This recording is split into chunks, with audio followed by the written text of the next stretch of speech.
안녕하십니까. 글로벌A 포커스 뉴스를 시작하겠습니다. 정부가 대학의 재정 지원 사업 규모를 확대하기로 했습니다. 학령 인구 감소 등으로 대학이 재정난에 처한 만큼 지원을 늘리기로 한 것인데요. 다만 대교협이 요구하고 있는 고등교육 재정 지원 법제화와 등록금 자유라는 합의를 이루지는 못했습니다. 정부는 재정 지원 법제화의 경우 사회적인 합의가 먼저 이루어져야 하고 등록금은 적정 등록금을 찾기 위한 분석 과정이 더 필요하다며 선을 그었습니다. 한국대학교육협의회는 하계대학 총장 세미나를 열고 고등교육의 정책 공동 태스크포스를 통해 교육부의 재정 지원 사업 규모 확대와 대학 평가 유사 지표 통일에 합의했다고 밝혔습니다. 김헌영 대교협 회장은 학령 인구 감소와 재정적인 어려움을 극복하기 위해 안정적이고 지속적인 재정 지원 방안이 마련돼야 한다고 강조했습니다. 유은혜 사회부총리 겸 교육부 장관은 교육부 간부가 무단으로 교과서를 수정한 혐의로 기소된 사건과 관련해 잘못된 것을 바로잡기 위한 과정이었다고 말했습니다. 유 부총리는 국회 교육위원회 전체 회의에서 자유한국당 김한표 의원의 관련 질의에 대해 출판사가 저자들하고 수정 제안을 해와 교육부가 승인한 것이라고 밝혔습니다. 유 부총리는 집필자 박모 교수 한 분이 수정에 동의하지 않았다고 문제를 제기하는데 이분은 박근혜 정부 당시 대한민국 정부 수립이라는 구절을 대한민국 수립으로 바꾸는데 동의한 사람이라고 했습니다. 그러면서 절차나 과정에 대해서는 지난 정부를 비판하며 현 정부가 똑같이 한다는 것은 아니라는 걸 반복적으로 말씀드린다며 전 정부와 동일선상에서 비교하며 국민을 헷갈리게 하면 안 된다고 덧붙였습니다. 유 부총리는 교육부 직원이 집필자 박모 교수의 도장을 도용했다는 검찰 공소 사실에 대해 저자와 여러 기술한분의 동의 없이 했다는 것은 사실과 다르다고 말했습니다.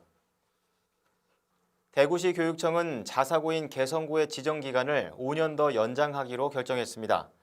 개성고는 평가에서 재지정 기준 점수보다 높은 78.5점을 받아 심의를 통과했는데요.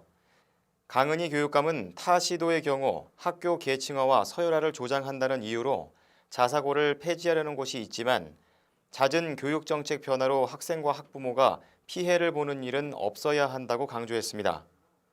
충남교육청도 자사고인 북일고등학교가 운영성과 평가 결과 기준 점수인 70점을 넘기면서 자사고 지정 기간을 5년 연장한다고 밝혔습니다. 하지만 부산 해운대고의 평가 점수 결과는 54.5점으로 평가되면서 자사고 지정에서 탈락했습니다. 자사고의 성과 평가는 지난해 말 교육부 공통지표와 각 교육청의 자율지표로 심사 기준을 마련했고 평가는 6개 영역, 12개 항목, 31개 지표로 이루어졌습니다. 충청북도 교육청은 다음 달 3일에서 5일 충북학교 비정규직 연대회의가 파업에 돌입하면 학생들에게 식단 변경을 통한 간편식 등을 제공하라고 일선 학교에 지시했다고 밝혔습니다. 외부에서 들여오는 음식을 제공할 때는 보건증을 가진 교직원이 배식하도록 했고 무상급식비 예산 범위에서 빵과 우유, 특별한 조리 과정이 필요 없는 즉석밥도 제공할 수 있도록 했습니다. 그리고 초등 돌봄 전담사가 파업을 하면 돌봄 교실 운영과 관련한 안내문을 학부모에게 보내고 학교 자체 인력을 투입해서 돌봄 교실을 최대한 운영하라고 주문했습니다. 특수교육 대상자를 보호하기 위해 교육활동 시간을 조정하고 특수교육 담당 교사와 일반 학급 담임교사의 협업 체계도 구축하기로 했습니다. 도교육청 관계자는 부교육감을 팀장으로 한 태스크포스를 운영하고 교직원을 대체 인력으로 투입해 학생들의 불편을 최소화할 것이라고 말했습니다. 대전시 교육청은 폭염에 대비해 모든 학교에 공공요금 500만 원을 지원한다고 밝혔습니다. 시교육청은 또 학교 자율 운영비를 학교 규모에 따라 740만 원에서 1,880만 원을 지원해 정보화 기기 교체와 같은 학교에서 필요한 사업에 자율적으로 사용할 수 있도록 했습니다. 이번 지원은 추경에서 학교 기본 운영비인 142억 원이 확정된 데 따른 것인데요. 구체적인 내용별로는 폭염 대비용 공공요금이 15억 4천만 원, 학교 자율 운영비가 29억 9,500만 원, 교육 공무직원의 처우 개선비 97억 원입니다. 관련해 정회근 기획예산과장은 이번 추가 지원은 학교 의견을 최대한 반영한 것인 만큼 학교의 어려운 재정 여건 해소에 도움이 되길 바란다고 말했습니다. 경기도 광명시는 출산 지원을 위해 이달부터 난임 부부에게 국가 지원금 외에 시 자체 예산으로 양방과 한방 치료비를 가구당 최대 380만 원 추가 지원한다고 밝혔습니다. 광명시는 자체 예산으로 신선배아 체외 수정을 할 때 각 가정에 4회에 걸쳐 50만 원씩 총 200만 원의 치료비를 지원합니다. 또한 정부의 지원 횟수 확대에 맞춰 내년부터는 치료비 지원 횟수를 7회로 늘리는 방안을 검토하기로 했습니다. 시는 이와 함께 난임 여성들이 한방 치료를 받을 경우에도 3개월에 걸쳐 180만 원을 지원하고 양방 치료비를 지원받는 난임 여성도 한방 치료비 지원을 받을 수 있도록 했습니다. 다만 한방 치료를 받는 6개월 동안은 한시적으로 양방 치료비는 지원받을 수 없습니다. 시의 양방 치료비 추가 지원 대상은 소득 수준과 관계없이 6개월 이상 관내에 거주하고 중위소득이 180% 이하인 만 44세 이하 여성입니다. 제주도민들은 학교 교육에서 최우선으로 해결해야 할 과제로 학교 폭력을 꼽았습니다. 제주도 교육청은 이성문 교육감 취임 1주년을 맞아 실시한 도민 여론조사 결과를 발표했는데요. 조사 결과 학교 교육의 해결 과제에 대한 질문에 64%가 학교 폭력이라고 답했고 이어 인권 존중과 사교육비, 격차 해소와 대입 순으로 나타났습니다. 아이들의 행복을 위해 학교 교육에서 우선해야 하는 요소는 인성이라는 응답이 74%였고 이어 건강과 안전, 창의력과 학력 순이었습니다. 도교육청 관계자는 이번 조사로 도민들이 성적이나 서열보다 아이들의 안전과 행복, 건강을 교육의 우선 가치로 두고 있음을 알게 됐다며 교육청 지표인 배려와 행복이 도민 인식에 걸맞는 방향임을 거듭 확인한 만큼 이에 맞는 정책을 충실히 추진하겠다고 밝혔습니다. 지난 26일 서울 은평구 은명초등학교는 오후 4시쯤 학교 건물 1층 주차장에 재활용 수거장에서 원인을 알 수 없는 불이 났다고 밝혔습니다. 이 불은 주차장에 주차된 차와 학교 건물로 옮겨 붙었는데요. 이 불로 인해 교사 2명이 연기를 마셔 병원에서 치료를 받기도 했습니다. 소방당국은 방과 후 학습 중이던 학생과 교사 등 158명이 긴급 대피한 것으로 파악했다고 밝혔습니다. 불은 주차장의 차 19대와 건물 1층에서 5층을 태우고 난 후 1시간 30분 만에 완전히 꺼졌고 소방서 추산 4억 원가량의 재산 피해를 냈습니다. 소방당국은 필로티 구조와 알루미늄 패널의 가연성 외벽으로 급격하게 연소가 확대됐고 연기가 많이 났다고 설명했습니다.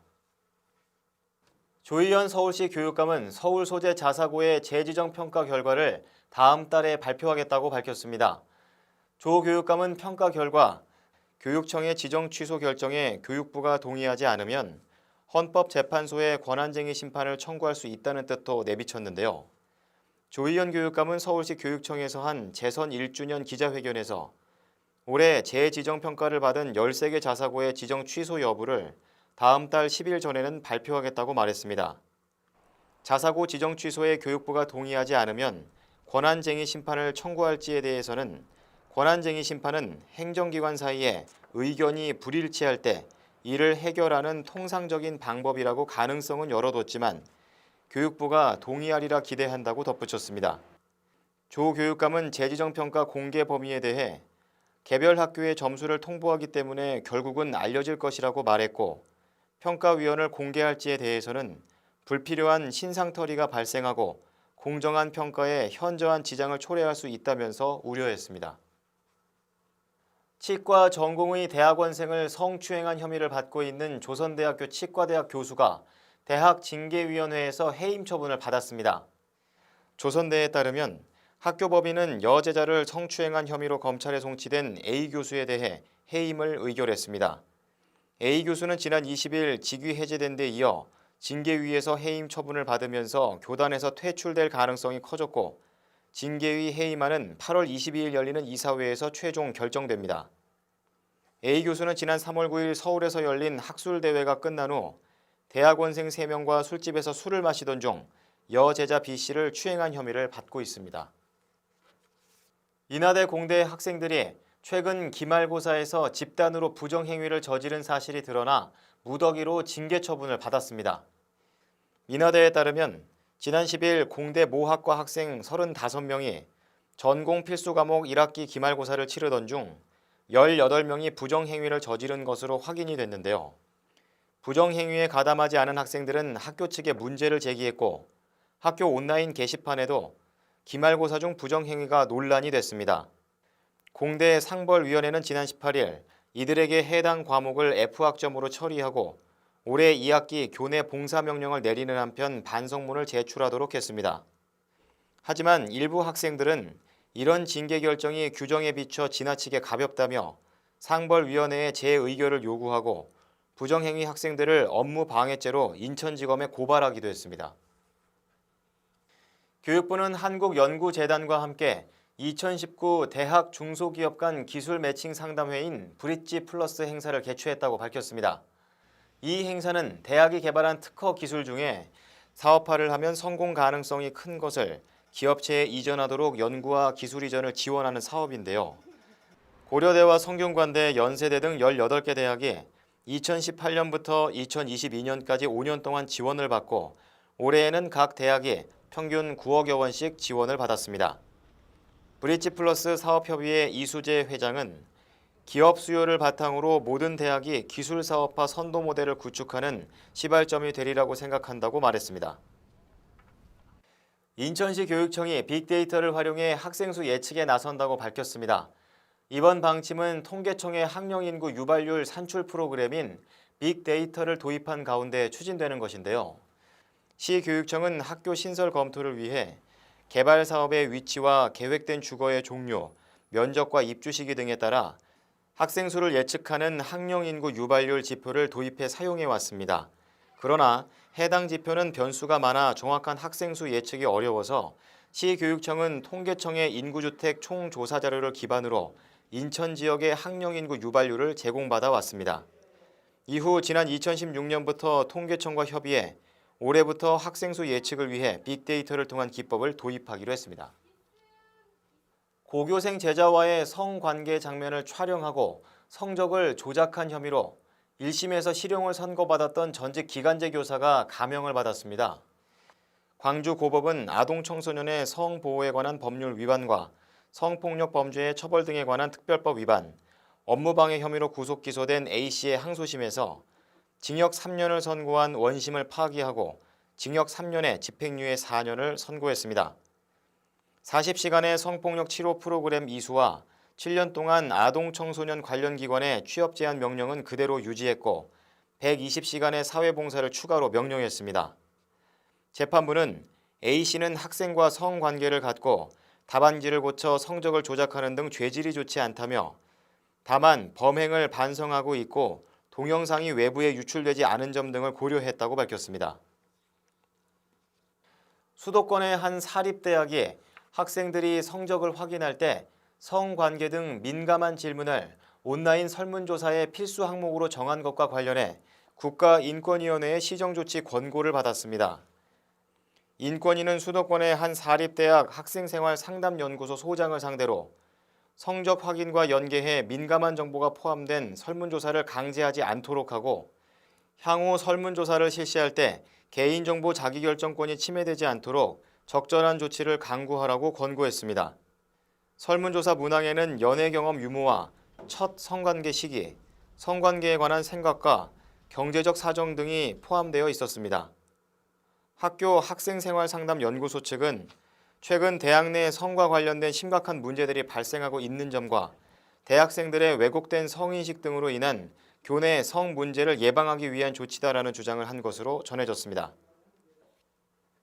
국내 기업들이 올해 신규 채용 인원을 지난해보다 줄일 계획인 것으로 나타났습니다. 고용노동부의 발표에 따르면 국내 기업의 올해 2, 3분기 신규 채용 계획 인원은 25만 1,000명으로 지난해 같은 기간에 비해 20% 줄어들었습니다. 2011년 관련 통계를 내기 시작한 이후 가장 적은 수치이기도 한데요. 그동안 불황에도 채용을 늘려온 대기업마저 채용 축소에 나설 움직임이어서 하반기 취업난이 더 심화될 수 있다는 우려도 나오고 있습니다. 300인 이상 대기업의 채용 계획 인원은 3만 1,000명으로 전년 동기 대비 5% 감소했습니다. 채용을 줄이겠다는 응답은 주로 중소기업에서 많았는데요. 300인 미만 사업장의 채용 계획 인원은 전체의 88%인 22만 명이었습니다. 전년 같은 기간에 비해 22%가량 줄어든 수치입니다. 관련해 이재갑 고용노동부 장관은 공공기관장 회의에서 연초 전망보다 대외 여건의 불확실성이 커지고 있어서 제조업과 40대 고용 부진이 계속되고 있다고 밝혔습니다. 포커스 뉴스를 마치겠습니다. 시청해주신 여러분 고맙습니다.